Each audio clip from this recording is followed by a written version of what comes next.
Guys, I was wrong. Really wrong. By an act of God, or by an act of Claude, Wade, Ripple, and the gang have somehow made it to be in the top 10 top-grossing films of 2023. Man, am I stupid. After the opening weekend of Elemental, everyone, including me, wrote it off, comparing it to the opening weekend of The Flash. Well, that was June. We're a little more than 2 months later, and Elemental has more than doubled its budget and is likely to profit. I kind of did a big oopsie here, I know. But instead of pretending I was never wrong, I'm going to decide to bring attention to it. And to explain to you guys how exactly this movie I just thought was okay made a huge comeback in the box office. It really is insane. So, what the hell happened?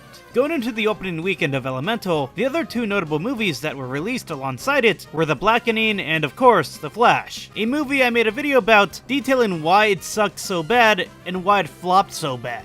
The Blackening and Elemental were going to have little overlap regarding potential audiences. If anyone is a huge fan of both of these movies, I would really like to meet that person, because who exactly are you? In order to understand what I'm about to get at, I need to give you some context. The Blackening popped into theaters with a shoestring budget of $5 million. It made almost $18 million in 3 weeks, and then hit the road, meaning that it did okay.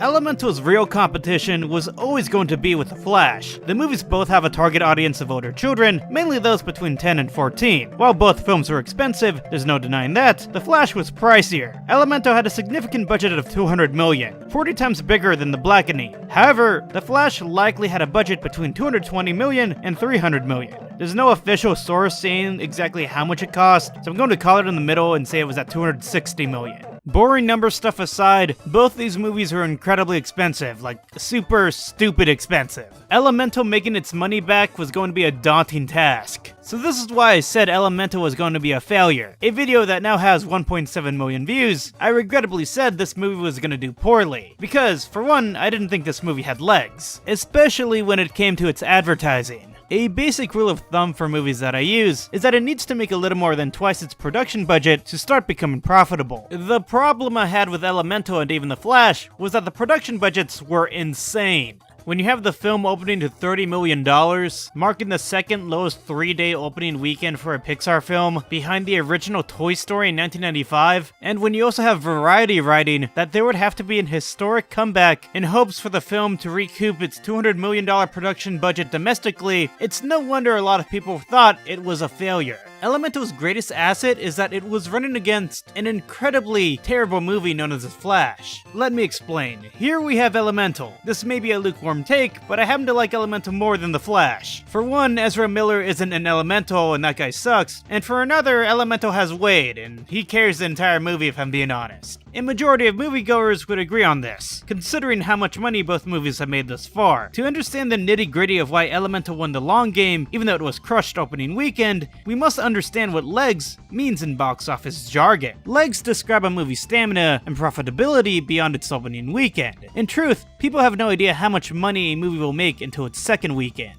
The second weekend drop usually determines this. The comparison of how much money a movie made when comparing its opening weekend to its second weekend. As of the writing of this video, the biggest movie of August 2023 is Meg 2, The Trench. Meg 2, The Trench, despite not making money in the United States, is making up for it with good numbers in Mexico, the United Kingdom, and especially China. Inside the United States, it had a drop in revenue of 57% from its opening weekend to its second weekend. Although that was a smaller drop worldwide, this drop is bigger than most movies would like to see. The standard drop from opening weekend to the second weekend that studios want to see is 50% or smaller. For example, their second weekend drop was the first major indicator that Barbie and Oppenheimer were not just fads, and were both legitimately profitable. Barbie had a drop of 43%, and Oppenheimer had the exact same number. Lo and behold, Barbie has dethroned the Super Mario Bros. Movie as the most profitable movie of the year, and Oppenheimer is set to be Christopher Nolan's most profitable movie in over a decade, even reaching top 5 in 2023 in terms of highest grossing films. So now that you have an idea of what's good, what's average, and what's bad, I'll finally tell you what the second weekend drops are for The Flash and Elemental. In its first weekend, The Flash did like okay, okay, with more than $55 million opening, but in its second weekend, The Flash dropped 72%, down to a $15 million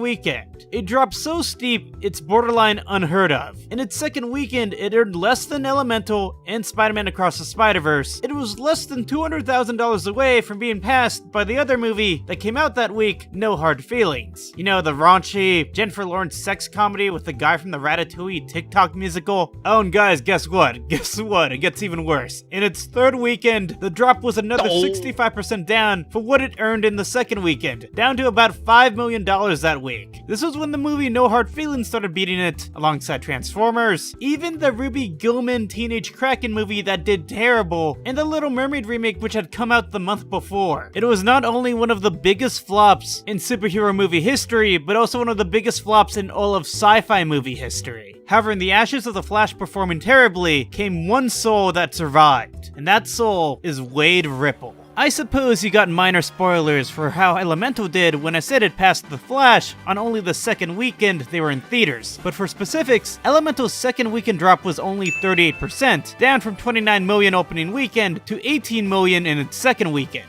Elemental remained the second most profitable movie for 3 weeks in a row, first beaten by The Flash, secondly beaten by Across the Spider-Verse, and third, beaten by Indiana Jones and the Dial of Destiny, remaining in second, but never being beaten by the same movie twice. You know what, even when it comes to Spider-Verse 2, I hate to say it, but Elemental even passed that movie when it came to the international box office numbers as well. It would take until the weekend of August 4th for Elemental to be knocked out of the top 10 most profitable movies of each weekend, which is something that happened to The Flash on the weekend of July 7th, a full 4 weeks earlier. At a time when Elemental was still bringing in over $1 million a weekend, The Flash was making less than $70,000 on the same weekend. Jesus, that's so bad. I think I've spoken enough about what happened. Now I want to look at why. In short, people liked Elemental more, and had more international appeal. Elemental has higher scores on Rotten Tomatoes, both with critics and general audiences. Elemental is also rated higher than The Flash on Metacritic, Google. That's pretty overwhelming evidence that all types of people who leave reviews and scores on different websites thought Elemental was better. And honestly, judging from someone who called the movie okay and nothing special, I get it. The Flash was getting torn to shreds on social media, which certainly helped contribute to its downfall,